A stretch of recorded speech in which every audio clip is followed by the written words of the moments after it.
Nick was a smart and brave boy, and the only thing he was afraid of was darkness. In the evenings, Nick, the space pioneer, and Nick, the great Jedi, suddenly turned into Nick. Ah, turn the light on! At first, his parents tried to explain to their little son that there was nothing terrible about darkness. Alas, everything was in vain.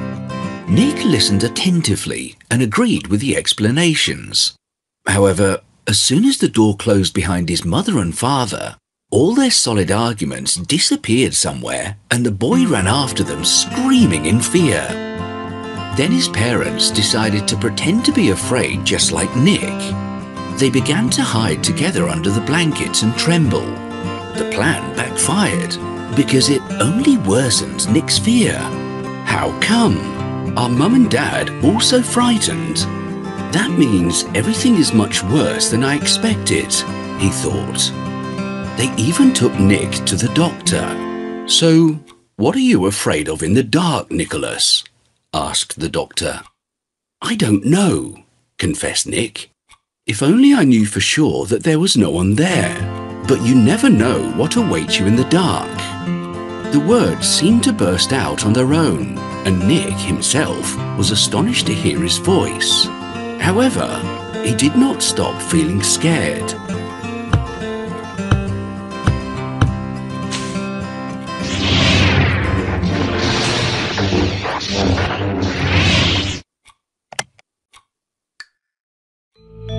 Finally, his mum and dad exhausted all their ideas for teaching their son to sleep in the dark. They just began to leave a night light on in his room. Nick would lie in his bed and look around the room. The warm, soft light of the lamp displayed the usual outlines: a table, a chair in the shape of a frog, a sports complex, construction kits. Everything was so familiar and cozy, absolutely no fear. However, somewhere deep inside the boy knew that someday he would have to confront the dark, and then it would be scary.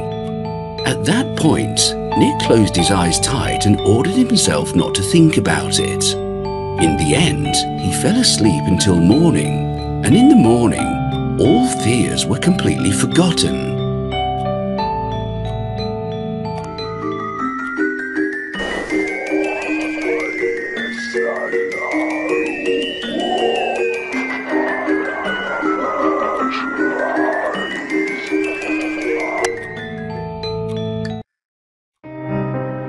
It should be mentioned that besides Nick and his parents, there was one other member in his small family. It was a huge tomcat called Klaus. Klaus was quite an old and very handsome cat.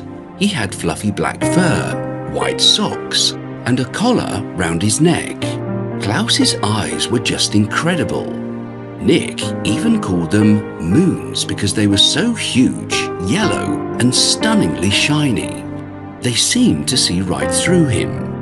When the cat looked at the boy, the latter could not avert his gaze for a long time. It was so interesting to examine the two amber spheres with thin slits of pupils. Nick always thought that there was something else hidden in those eyes that he could not understand. Klaus had lived with them for a while, since summer, and the whole family loved him.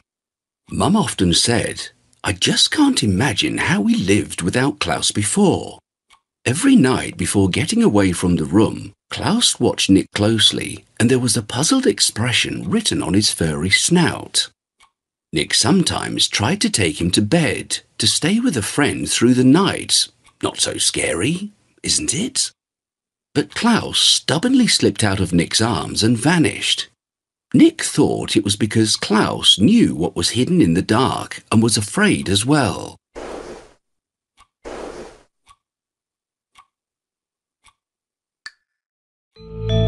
One evening, Mum and Dad kissed their son goodnight, turned the lamp on, and left the room. Nick lay in bed and was almost asleep when suddenly he heard a soft, low voice. "Hello, Nicholas." With a wince, Nick sat up on his bed at once. It was his cat Klaus who stood near him silently and stared intently into his eyes. "Yes, it's me." Nick gazed at the cat, shocked. "So, you can speak?" "Of course I can. All cats know how to talk. It is just people who do not want to listen to them. And why do I hear you? Because I want to help you. Tell me, why are you so afraid of the darkness?" "I don't know. Probably I'm afraid of something that I cannot see. When there is a light, everything is clear and understandable, but the darkness holds something unknown and terrible. That's why I came to help you. I've been thinking how to do it for a long time. It seems now that I finally have the solution. First, listen. We cats are the creatures of the Queen of the Night. As you know, we see in the dark as well as during the day. The Queen of the Night herself gave us this ability, having scattered the moonlight into our eyes. So we love the night and the darkness because it is our special time. Today, I've asked my Queen to give you a magic gift, the moon sight. Tonight, you'll be able to see in the dark, and then it won't be so scary a bit. Do you want it?" The cat looked at the boy attentively. "Klaus, will you be there with me? I'm already feeling a little scared." "I will. Moreover, if you overcome your fear, I will show you a lot of interesting things. Go ahead, my boy. You have only one chance. This opportunity is given once in a lifetime." "All right, I'm ready," Nick answered after a moment's consideration. "Then close your eyes tight and turn off the lights. You'll see, everything will be fine." Nick was scared to turn off the nice and familiar nightlight and stay in total darkness even with his eyes closed. But the opportunity to see the night was tempting, and Klaus was close by. Nick squeezed his eyes shut and quickly pressed the light button off. "So, how are you, Nicholas? Open your eyes." Nick slowly opened his eyes and looked around. He really could see in the dark. It was so unusual that at first he did not even realize that the room seemed to be lit by a strange milky moonlight. This light snapped out the usual outlines: a table, a chair in the shape of a frog, sports complex, construction kits. No fear at all. "So I met you, the darkness," thought the boy. "Let's go," Klaus whispered to Nick. They walked around the apartment, peering into the darkest corners, in the closets, under the bed, behind the gas cooker. Nick looked everywhere with his magical vision and saw that everything was just the same as during the day. The soft moonlight illuminated the objects in a slightly different way, making them more rounded and smooth. Nick began to have so much fun and was so pleased with himself. "So that's what you are, darkness. You should not have frightened me with your black shadows. In fact, there is no you at all." The boy started leaping in joy on one leg. "At last," Klaus purred with pleasure. "You realize the most important thing. Darkness does not even exist. It's you people who thought it does. And now, come with me. I'll show you the promised gift."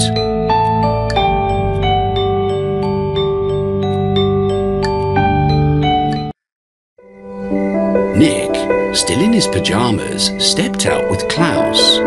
Having slipped out through an attic window on the roof, the two friends sat down and looked upwards. The night sky was velvety black.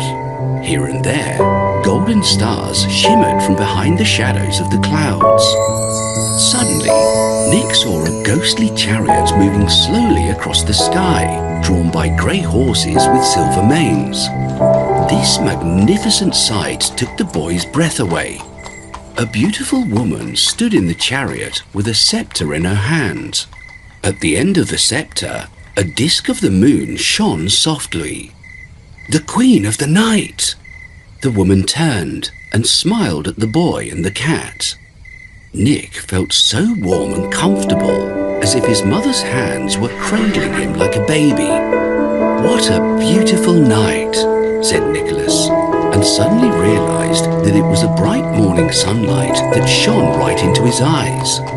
To his surprise, the boy discovered that he was in his own bed, and it was a new day. The sun rays poured in through the window. "Klaus, Klaus, where are you?" called Nick. A black and white cat walked lazily into the room, looking sleepy. He stared at the boy with that inquiring look of his. Nick did not have time to say anything because his mum entered the room. "Good morning, Nick. Have you turned off the night light by yourself?" Mum could not believe her own eyes. "Yes, Mum, I'm not afraid of the dark anymore." Nick jumped out of his bed, picked Klaus up in his arms and started leaping with him around the room. The cat courageously endured this torture. When it looked like Nick was going to repeat it, Klaus ran away. All day long, Nick sat thinking if his adventure in the night had been for real or if he had only dreamt a beautiful and unusual dream. He spent a lot of time trying to talk to Klaus, asking him aloud and silently, but the cat did not bother to answer him. In the evening, Nick went to his room, quietly turned off the light and lay down for a long time with his eyes wide open, staring at the dark ceiling. Then he turned over on his side, put his hand under the pillow to make himself comfortable, and suddenly found something small and hard. In surprise, the boy pulled out his hand and saw a small round stone. He turned on the light to look at it properly. It was a milky blue crystal, shimmering and shining gently from the inside. A moonstone. A barely audible voice spoke out.